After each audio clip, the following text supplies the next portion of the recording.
Hello, everyone.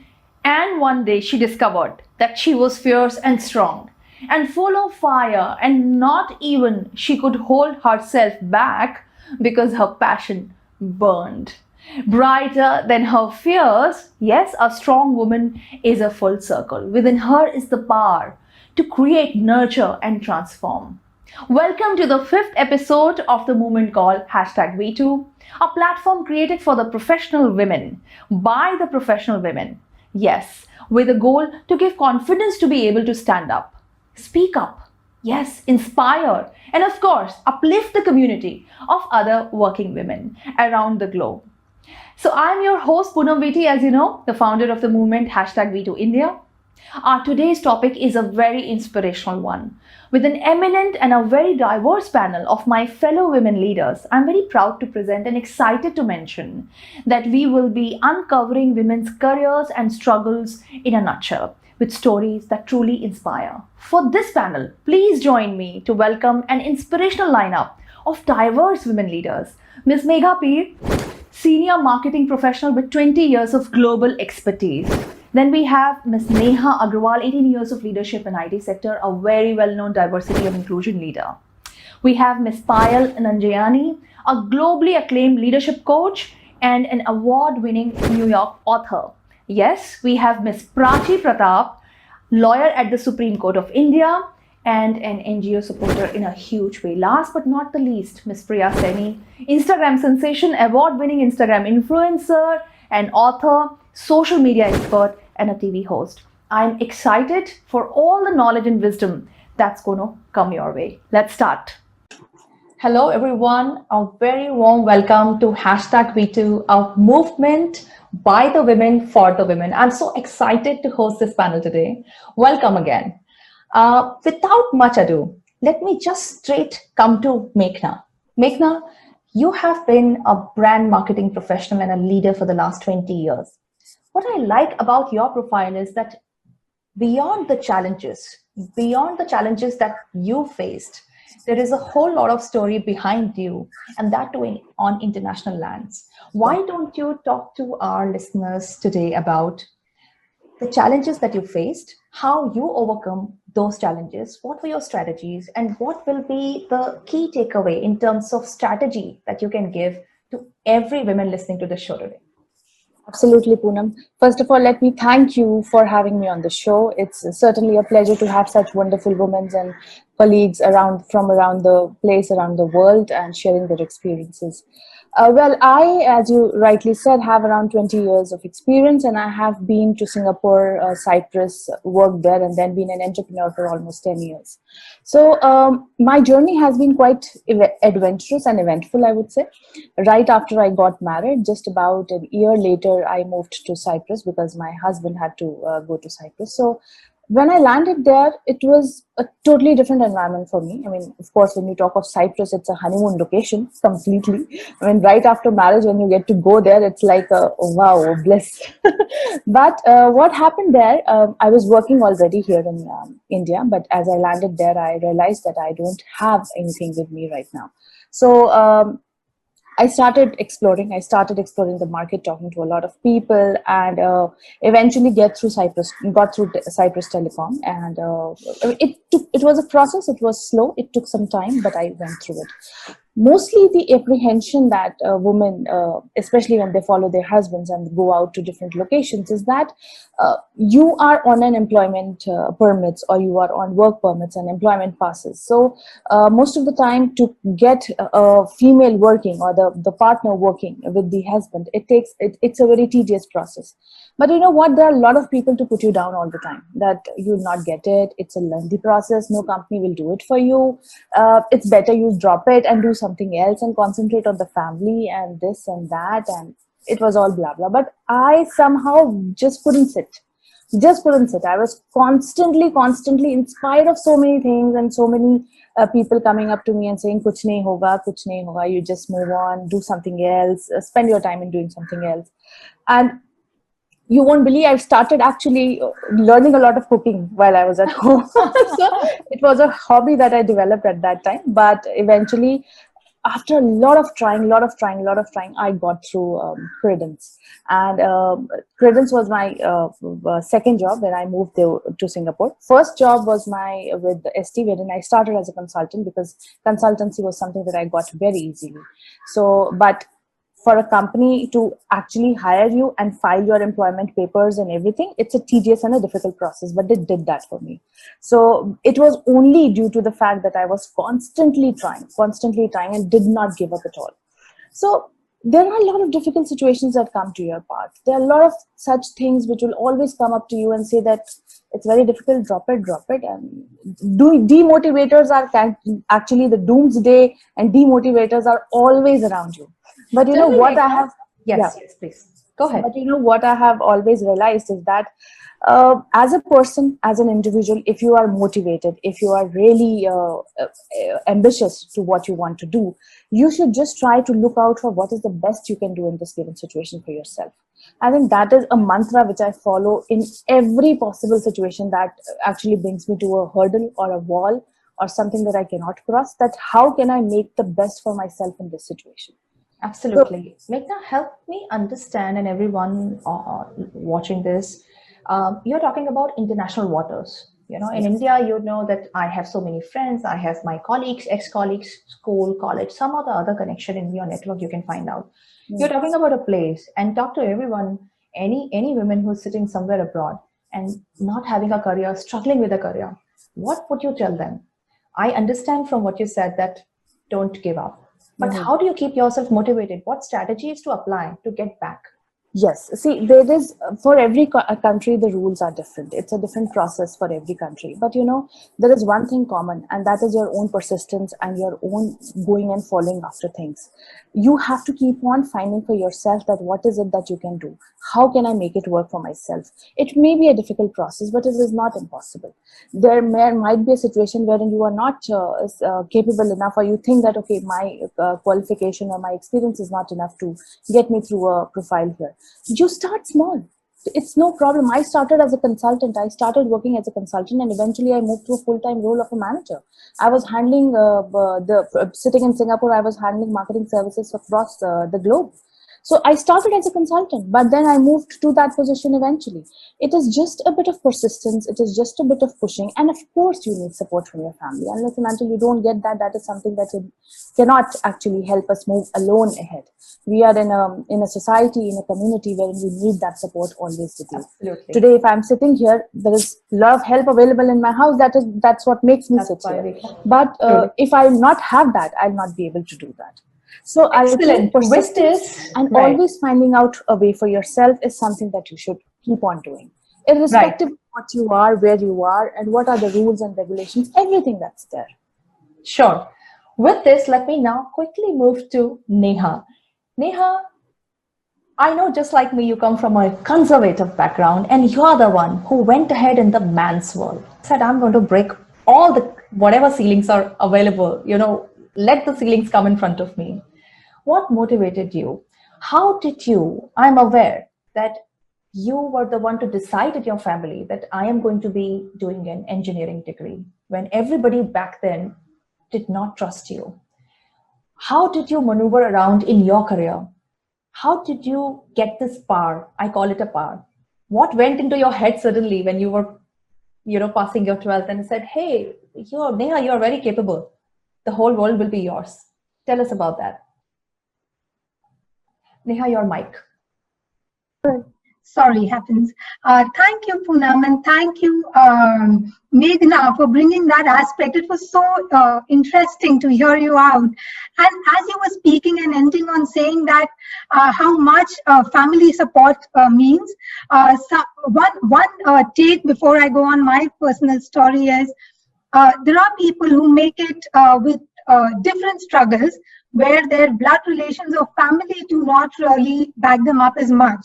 And that itself becomes a propeller for them to strive harder. And that is beautiful as well. So I always say that upbringing and culture has a huge role to play what you are today. I keep reiterating that in a world where you can be anything, be kind, because everybody has their story. Sharing my story, for example, as you said, so I was brought up in a two-tier city, joint Marwadi family, a middle class one in 80s. So, girls doing job was not a priority. I would also like to highlight, when you're in such a family, everything is right. And I was a second girl child, and my sister was very talented, popular. So there are so many aspects during your growing up days that make or break you. While I was growing up in all of this setup, and I was an introvert child, so it had so much of an impact. So we did not have access to neighbors, so that meant we did not get exposure to different cultures or religions or whatever. We were in girls' convents, so we did not. Men were really from Mars then. We were not allowed to interact. So and so many things. Patriarchy was a norm. So you grew up with that. Dark complexion in a Marwadi family, breaks you further. So I can go on and on and on. But that was my internal struggle, how my personality was and how I wanted to break that whole setup. I felt claustrophobic, right? Nothing was wrong in the setup, nobody to blame, but that is how it was. So as you asked me, that sometimes the hardships become your propeller to break through. So we take privilege for granted most of the time. When we don't have that, you try double to make it work. And that was my motivator to really push myself. So I took a promise from my father that I'll work hard in 12th, I'll get my PCM. I want an engineering away from my hometown.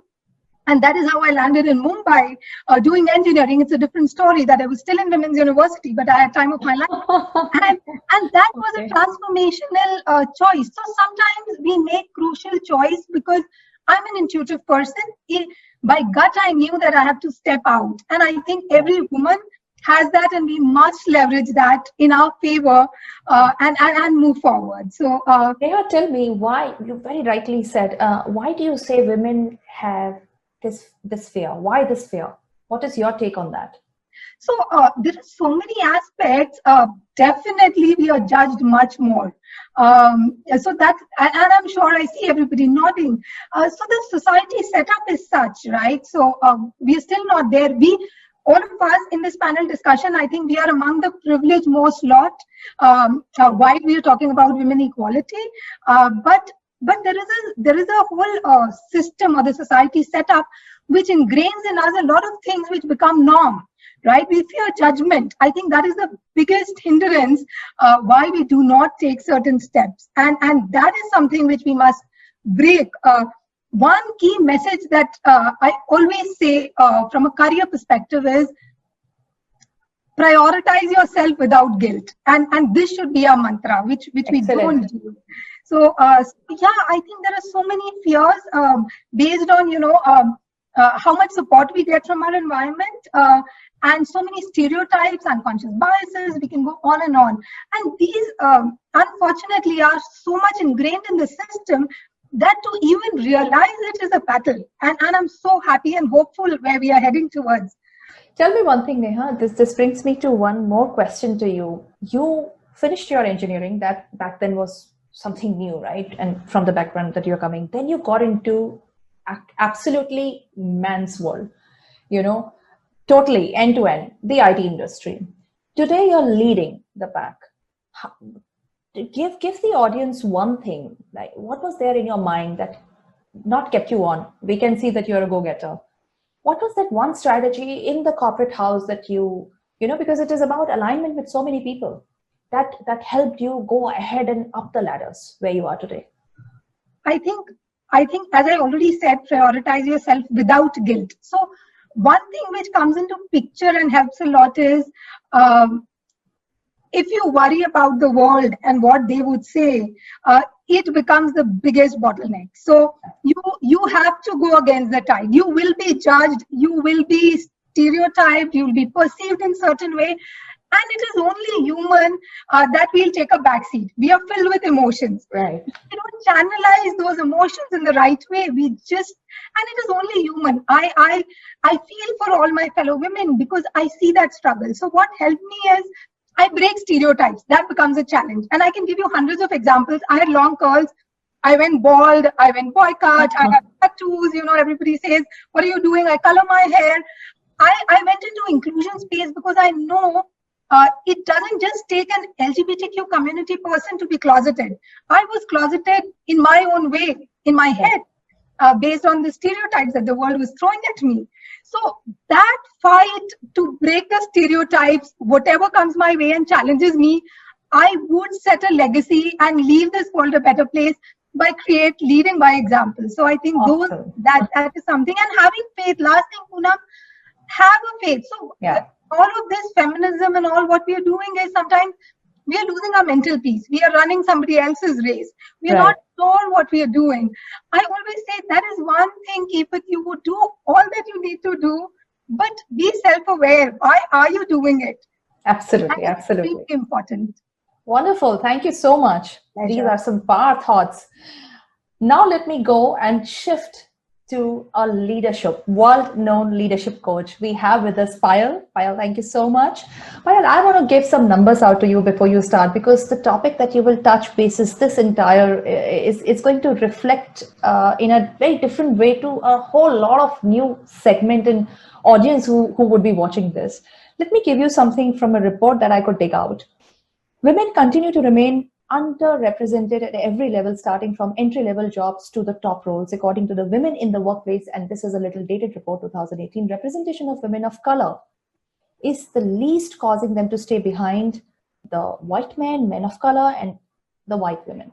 Women of color comprise only 17% of the entry-level roles and 4% of the top levels. Now, what is really worrying is this underrepresentation, what I mentioned, gets worse in senior management positions. Only 22% of the top executives are women compared to 62% of men. Now, this is a hard fact. And also, last but definitely not the least, 38% of women are promoted to be managers. Now, you are in a space where you are, through your coaching practice, your leadership, you're an author, you have been building women leaders time and again. How did you manage to craft a path, first of all, for yourself in a foreign land, where colored women can be looked in a certain way? Tell us about it, please, Payal. Sure, Poonam. Firstly, thank you so much for having me here. This is a great panel discussion, and with whatever Neha and Meghna said, they were like wonderfully articulated. I don't know, the way they have put it across was really true in every sense. Just going back to my backstory, Poonam, like you said, how did it start and, where did it get to? So, this happened in the year of 2000. And that's the time when I was relocating to America. And everyone was telling me, hey, you know what, you're going to a land of opportunities where people are very successful. Right. And, I was, when I was there, I joined corporate America. I was living the American dream in the initial phases of my life. And what I saw there is really what took me back, is what shocked me, is that despite being in the land of opportunities, despite being in a land where there are plenty of resources and there is so much of information, in fact, America is $1 billion industry to self-help and trainings in the corporate. And what really shocked me, Poonam, is the fact that there was this huge gap between people who are really successful in what they are doing, and people who are really struggling and trying to make it despite the fact that they were working hard, despite the fact that they were putting in extra hours at their work. And it is this gap that I was seeing in the organization that really made me feel very uncomfortable. That, if this is a land of opportunities, and if this is, and with the numbers that you mentioned, if this is a land of opportunities, why are we seeing this huge gap in the corporate world? Right. Between the successful leaders, the exceptional leaders, and the average person who is moving ahead and doing everything. And it's that one question that it all started with in my own life, that, why do we have such few exceptional leaders in the organization and in the world at large. And that's exactly where the entire journey started from, Poonam. Sure. Tell us something about, careers, you cannot have it all. I keep saying this. Somebody who has gone through all the episodes would say, Poonam, you keep repeating, but this is the hard fact. Women cannot have it all. We really have to build a huge support system. When you were, you're living in America, you don't have the support system of family, friends, just the way we have here, a phone call and somebody can be here for my family if I want. Talk to us about some of the struggles that can inspire, and how did you really cope up? Just based on what you said, Poonam, I'll share one incident that comes to my life. But here's the big deal, Yeah. Any challenge that comes your way, or anyone's way, it really doesn't come based on the gender. To be honest, that challenge is not in your way. It's just on your way to success, just to test if you are only interested in what you're doing, or are you really committed to doing what you're doing. I think that's the reason any of us face challenges. And I work, a lot with the men as much as I would want to do with the women. And what I'll give you a real life incident when I say, are you really interested, or are you truly committed? This happened. So by the year of 2014, I had become highly recognized in the field of leadership, speaking and coaching here. And it was the year of 2017. And I will never forget this incident in my life. It was in that year of 2017 when I was booked to speak at one of the largest events happening in Dallas. And, I was all prepared. Everything was, just going the way it was going. It was a normal day for me back home then there. And that morning when I was supposed to leave for the conference, my younger daughter, who then was almost, I think she must have been around 10 or 11 years, 10 years old that time. And she was running high temperature in the morning. All of a sudden, she was all okay that night previous. And when I checked her temperature, it was pretty high. I called up the pediatric. They said, whatever you're mentioning, it seems there are symptoms of flu, but we need to really wait and watch. And these are the medicines that you need to give her. And my husband was traveling. He wasn't home that time either. And he was not traveling in America. He was traveling all the way to India at that time for his work. And I had no clue now, what am I supposed to do? Like you rightly mentioned, Poonam, no help, nothing at all.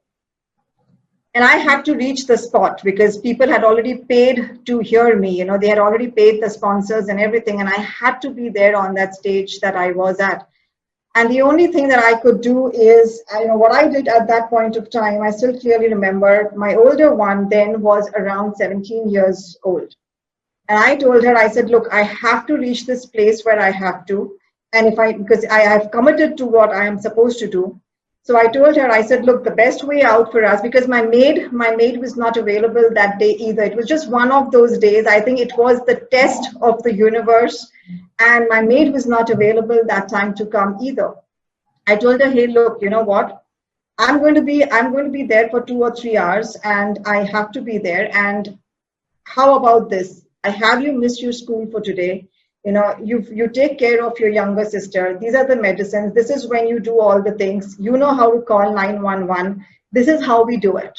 Right. And she readily took it up. She readily took up that thing. I called up the school. I said, hey, look, you know what? My daughter has to miss her school today.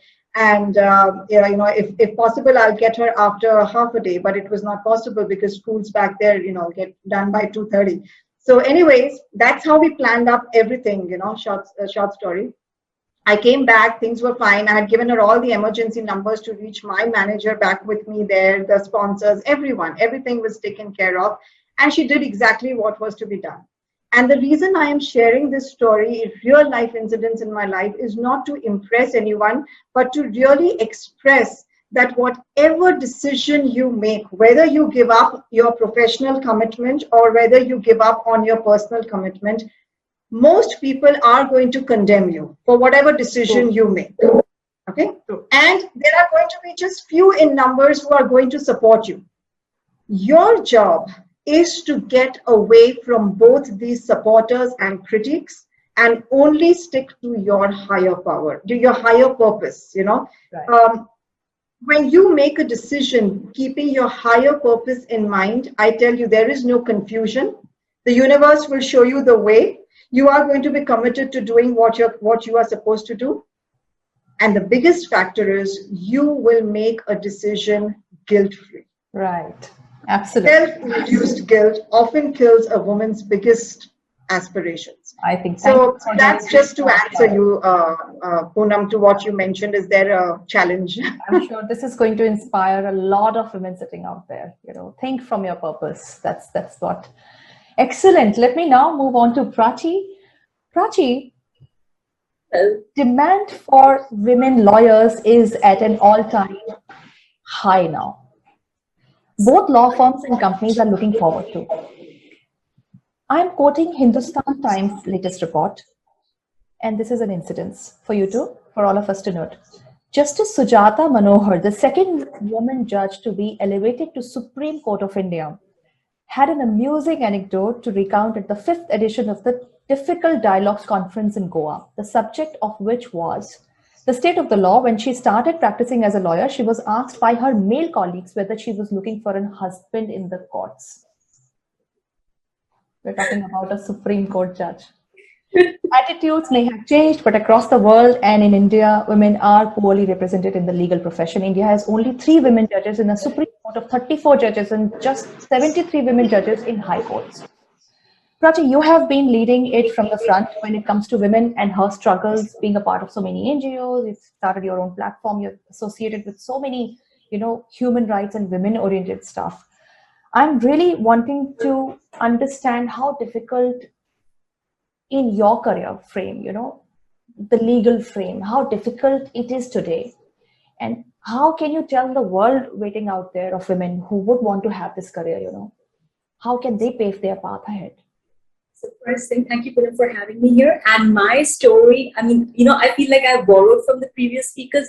You can trace the similarities that we all have struggled.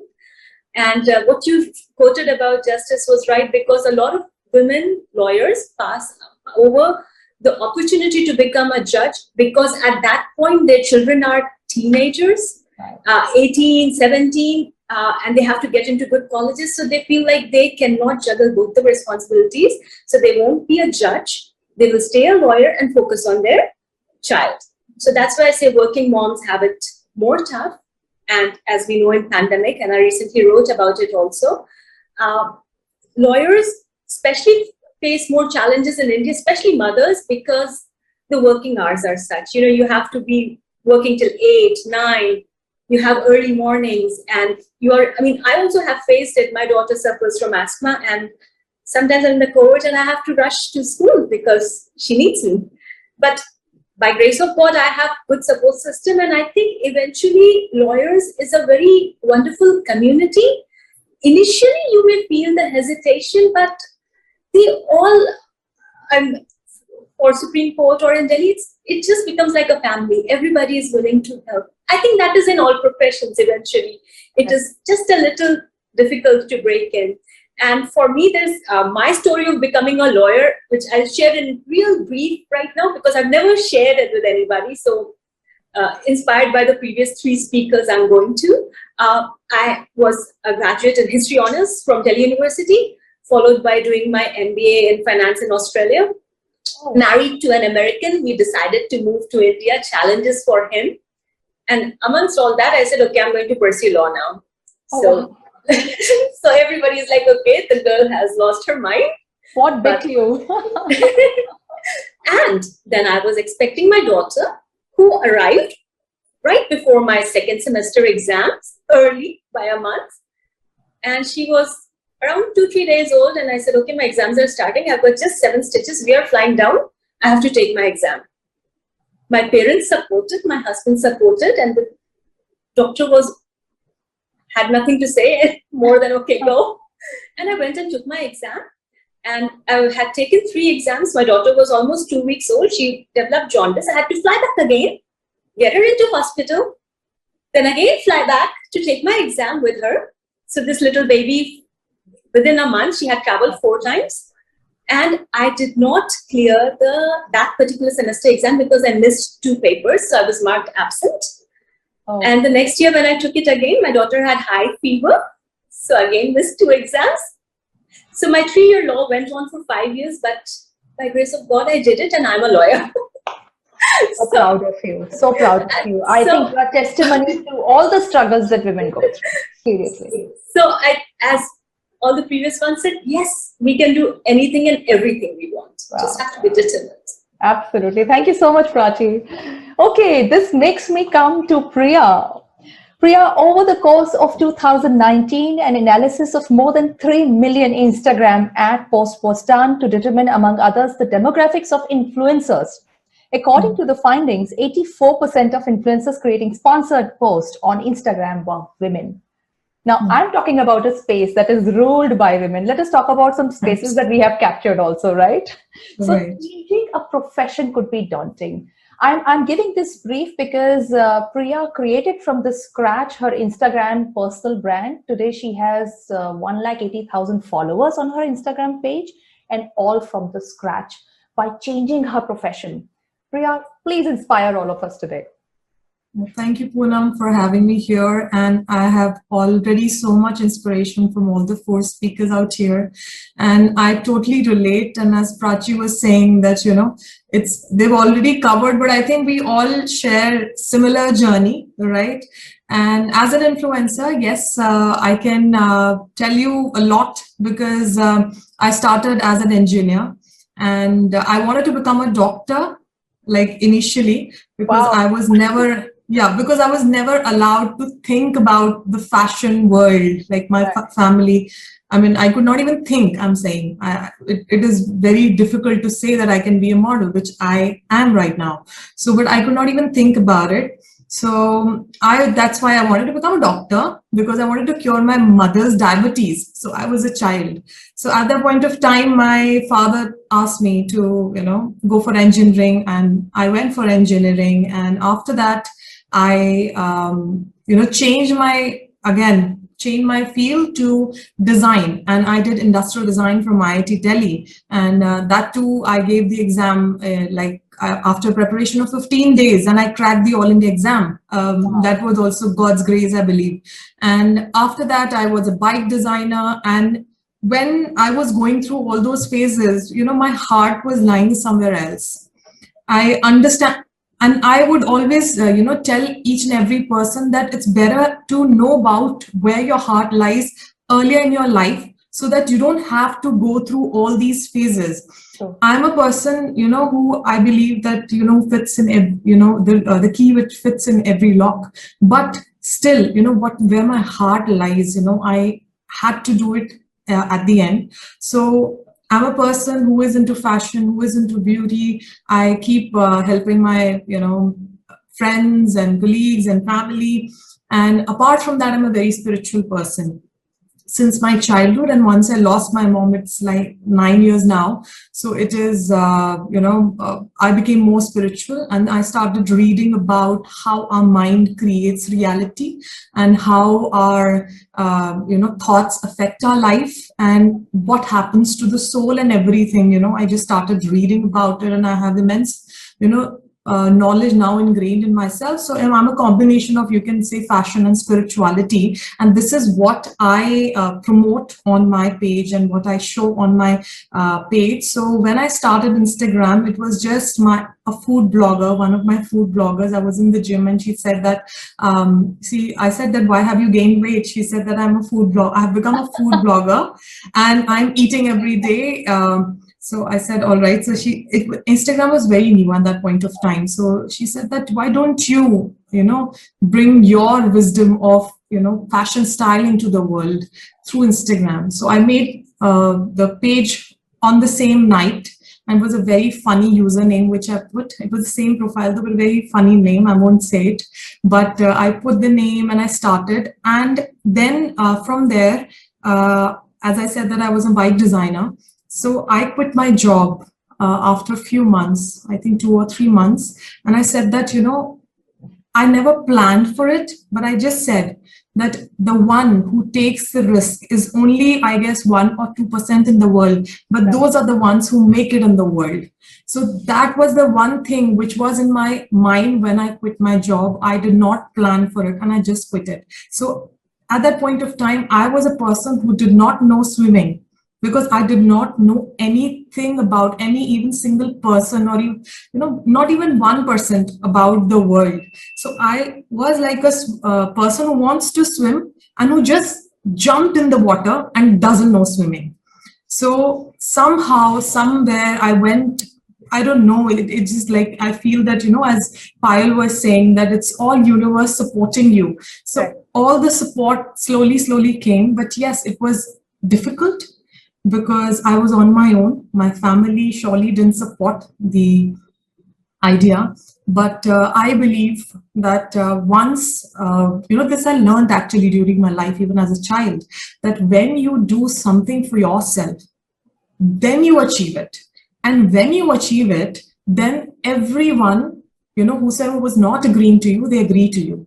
And if you don't do the thing which you don't like or want, or what your heart says, then first of all, you're not happy with yourself. And when you're not happy, you cannot progress. When you don't progress, again, they're not happy. So in both the cases, they're not happy. But at least in one of them, at least you are happy. And then again, you have to, like every one of us are talking about the guilt. So we, ladies, we are more sensitive. We are more empathetic. That's why we start feeling the guilt. And that is the reason that, pulls us back. Correct. And that was the whole, I just removed that guilt. It was very tough. I love my family. I really love my family. And I'm sure they love everything that you have done now. I'm very Yes, of course. Right now, they are very supportive. Yeah. So in the end, they will support, because you are happy, you achieve something. And plus, you need to do it with dignity. So as the glamour world is not, the people out there are little not very, safe. So you need to have your own dignity to say no, actually. To say no to people and to be very vigilant. That very comes nice. With, I guess. Picking up from what you said, sure. I actually want to go back to everyone and ask that if you were to, starting with Meghna, the way we started, give one power tool today, one power tool from your experience of life to everyone watching you and every girl out there. I really want this episode, because this is such a diverse group that we all are sitting together today with such diverse experiences. I want every husband to take this recording back to their wife and say, hey, you must watch this. Every brother to his sister, and to friends, colleagues, and everyone. Let us just quickly give one power tool from our experiences that can change women's life out there in the corporate world, starting with you, Meghna. Well, I am so inspired by everything that all the panelists said today. Really, it has kind of given me goosebumps. But the one thing that I would like to say to everybody out there is that, see, for a woman, there are so many pullbacks. There are so many people who will always pull you back, who will always draw strings around you, who will always make you feel that, okay, what you are doing is not good, and you are not fulfilling your duties. You're not fulfilling your duties as a mother, as a wife, as a daughter-in-law, as a daughter. You are not fulfilling all of that. That's always going to be there. But that challenges comes, just like I think Payal mentioned somewhere, that challenges not come looking at the gender that you are from. Challenges come in everybody's path. It is just that how you make your way through that. What is the best you can do for yourself in that challenge, in front of that challenge? How can you make your path through that challenge? That is what you have to think. And you know what? One more thing that we women are often kind of demotivated and I kind of pull to do is that we are always asked to, okay, leave it. It cannot happen. Just drop it. You cannot go ahead on this. Right. But if you just get over that mindset and keep on constantly following your path, persistence is the need. Persistence is something that you always need to have in your heart. So that is something that's going on. So Meghna says persistence and building a strong mind. Am I right? Absolutely. Yes. Believe in yourself, persistent, and having a strong mind is something that will take you across for sure. One power tool, Neha. Your mic, Neha. Sorry again. Once again, everybody listening, I repeat and make this a mantra. Prioritize yourself without guilt. And how do you do that? My personal learnings is seek help. Don't try and do it all alone. Build your social capital. And one thing that helped me a lot is read. Read, it could be audible, it could be anything, but books are something I recommend to everybody. Choose your books, but you'll not get all the experiences in your lifetime. So Correct. books are one of the We ways. learn from others' life. Yeah, but the end result, prioritize yourself without guilt. That's Prioritize yourself without guilt. Par mantra of Neha. Let's come to you, Payal. For me, it would have to be never let anyone define who you are or determine your worth. Just quit playing small and begin to believe in your innate quality to lead and succeed. Wow, quit playing small. Wonderful. Yes, Prachi. So I'll just quickly say that the one thing that as a working mom I've struggled most, and I see others do, is balance. Balance does not happen, that, okay, this is my routine and it will be balanced. No, balance happens every day in every moment. Like my daughter says, Mom, why are there just gender roles assigned to parenting?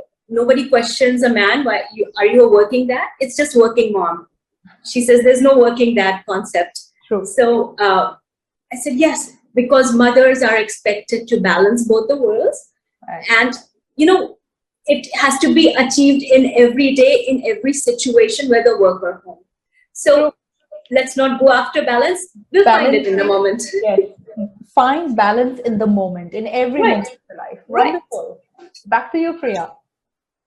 Yes, I would just give away this, that it is all about self-love, daily motivation, and facing your fear.